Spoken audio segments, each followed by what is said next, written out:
तो मूवी की स्टार्टिंग में हम ढीली ढिंढोरा को देखते हैं जो कि अपनी क्लास में बैठी काफी ज्यादा बोर हो रही थी। वो अपनी पेंसिल के साथ टाइम पास कर रही थी कि तभी उसकी पेंसिल नीचे जमीन पे गिर जाती है और जैसे ही वो पेंसिल को उठाने के लिए नीचे झुकती है तो उसके सामने जो लड़की बैठी थी वो अचानक ही ब्लास्ट हो जाती है। उस लड़की के तो परखच्चे उड़ चुके थे और पूरी क्लास में खून ही खून हो चुका था। सभी स्टूडेंट डर के क्लास से बाहर भागने लगते हैं पर ढीली ढिंढोरा वहीं पर बैठी रहती है क्योंकि उसको कुछ पता ही नहीं चला कि आखिर हुआ क्या है। जब वो क्लास से बाहर आती है तो वहाँ उसके पास उसकी दोस्त प्रेमिका पनौती आती है और ये किसकी प्रेमिका और किसकी लाइफ की पनौती है ये तो हमें नहीं पता, लेकिन वो ढीली ढिंढोरा से पूछती है कि आखिर क्लास में क्या हुआ था। ढीली ढिंढोरा उसको बताती है कि पता नहीं कैसे मेरे सामने जो लड़की बैठी थी वो अचानक ही ब्लास्ट हो गई और पूरी क्लास में खून ही खून हो गया। ये पीले कोट वाले क्लास को चेक करने के लिए आते हैं ताकि इनको ये पता चल सके कि वो लड़की क्यों और कैसे ब्लास्ट हुई, लेकिन इन्हें वहाँ से अपने पीले कोट को लाल करवा कर खाली हाथ ही जाना पड़ता है। इधर पुलिस सभी स्टूडेंट से गप्पे मारने के लिए उन्हें पुलिस स्टेशन लाती है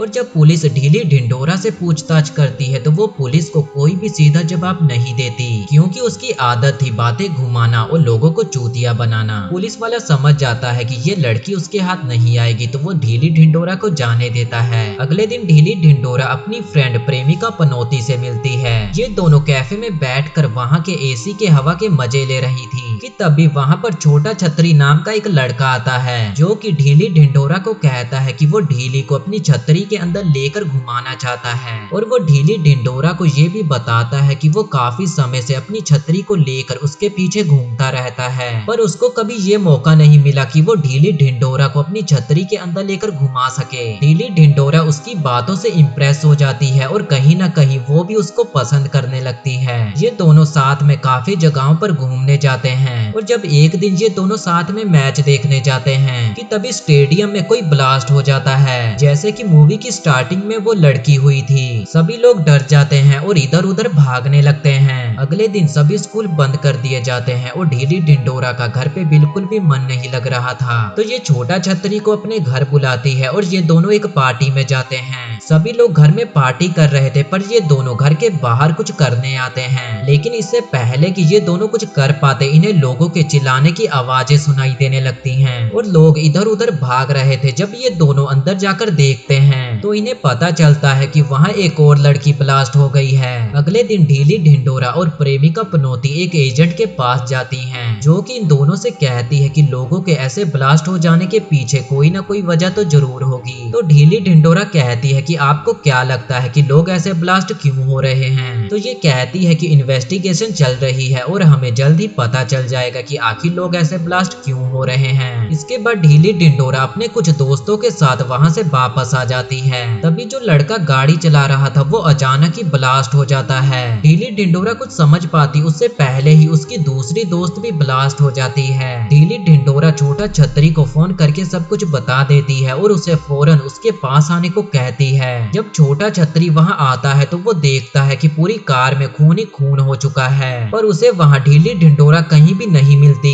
तभी उसको खून के निशान जंगल की ओर जाते हुए दिखाई देते हैं। वो उन निशान का पीछा करते हुए जंगल की ओर चला जाता है जहाँ कुछ दूर जाने के बाद नदी के पास उसे ढीली ढिंढोरा दिखाई देती है। ढीली ढिंढोरा अपने ऊपर लगे खून को साफ करने के लिए यहाँ आई थी। ढीली ढिंढोरा काफी ज्यादा डरी हुई थी और छोटा छतरी को देखकर वो उसे हक कर लेती है। तभी वहाँ पर कुछ लोग आ जाते हैं जो कि उन्हें उठाकर हॉस्पिटल ले जाते हैं जहाँ ढीली ढिंढोरा के कुछ टेस्ट किए जाते हैं और फिर सभी स्टूडेंट को क्वारंटाइन कर दिया जाता है। सभी स्टूडेंट को यहाँ पर जबरदस्ती रखा गया था जो कि उन्हें बिल्कुल भी पसंद नहीं आ रहा था। सभी लोग यहाँ पर रह रहकर बोर हो चुके थे और यहाँ पर भी लोगों के ब्लास्ट होने का सिलसिला नहीं रुकता।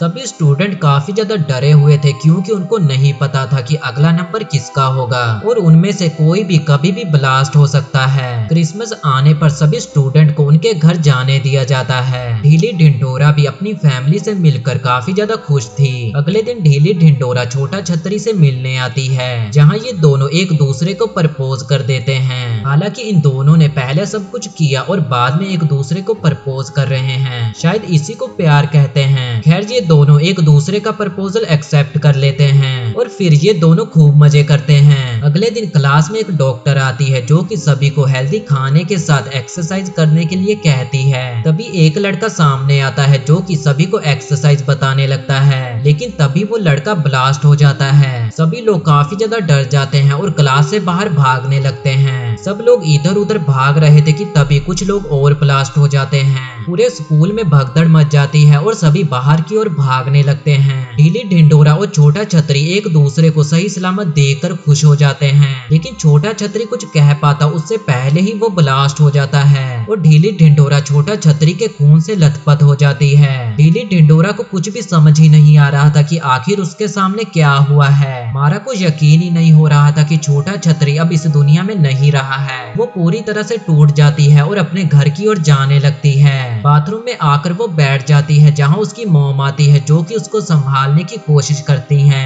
अगले दिन प्रेमिका पनौती ढीली ढिंढोरा से मिलने आती है, लेकिन छोटा छतरी के जाने की वजह से ढीली ढिंढोरा काफी ज्यादा दुखी थी, तो वो किसी से भी मिलना नहीं चाहती थी। धीरे धीरे समय बीतता रहता है और अभी तक ये पता नहीं चल पाया था कि आखिर लोग ऐसे ब्लास्ट क्यों हो रहे हैं। अब 7 महीने बीत चुके हैं। ढीली ढिंढोरा छोटा छतरी के याद में पागल हो चुकी है। अब वो एक नंबर की बेवड़ी बन चुकी है और हर समय बस वो दारू ही पीती रहती है। हर समय दारू पीकर वो इधर उधर गिरती पड़ती रहती है। ढीली ढिंढोरा की ऐसी हरकतें देखकर उसके मॉम डैड भी काफी ज्यादा परेशान हो चुके थे। वो ढीली ढिंढोरा को समझाने की कोशिश करते हैं, पर ढीली ढिंढोरा उल्टा उन पर ही भड़क जाती है। अपने कमरे में आकर वो अपनी क्लास के सभी स्टूडेंट के मैसेज देखने लगती है, जहाँ सभी ने ढीली ढिंढोरा को बुरा भला बोला था, क्योंकि जहाँ जहाँ ढीली ढिंढोरा रहती थी सिर्फ वहीं पर लोग ब्लास्ट होते थे और इसीलिए सभी को ये लगता था कि ढीली ढिंढोरा ही पनौती है और इसी की वजह से लोग ब्लास्ट होते हैं। ये सब पढ़ने के बाद ढीली ढिंढोरा को काफी ज्यादा बुरा लगता है और इसके बाद वो प्रेमिका पनौती से मिलने जाती है, लेकिन प्रेमिका पनौती को भी ऐसा ही लगता है कि ढीली ढिंढोरा ही मनहूस है और जो भी उसके पास रहेगा वो ब्लास्ट हो जाएगा।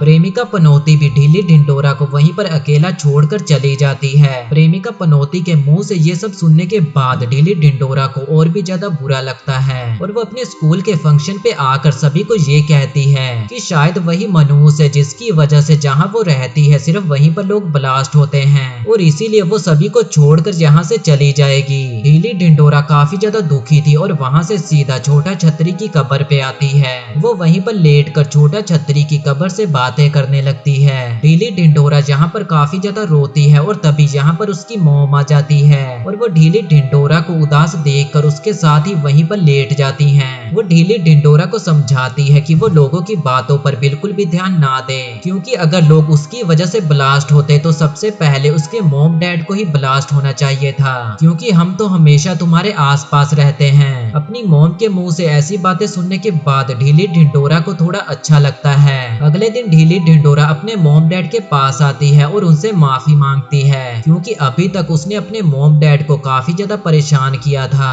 और उसके मॉम डैड ढीली ढिंढोरा को गले लगाकर उसे माफ कर देते हैं। मूवी के लास्ट में हमें बताया जाता है कि अब लोगों का ब्लास्ट होना खत्म हो चुका है, अब सब कुछ नॉर्मल हो चुका है और ढीली ढिंढोरा भी अब छोटा छतरी की यादों से बाहर निकल चुकी है और यहीं पर ये मूवी खत्म हो जाती है।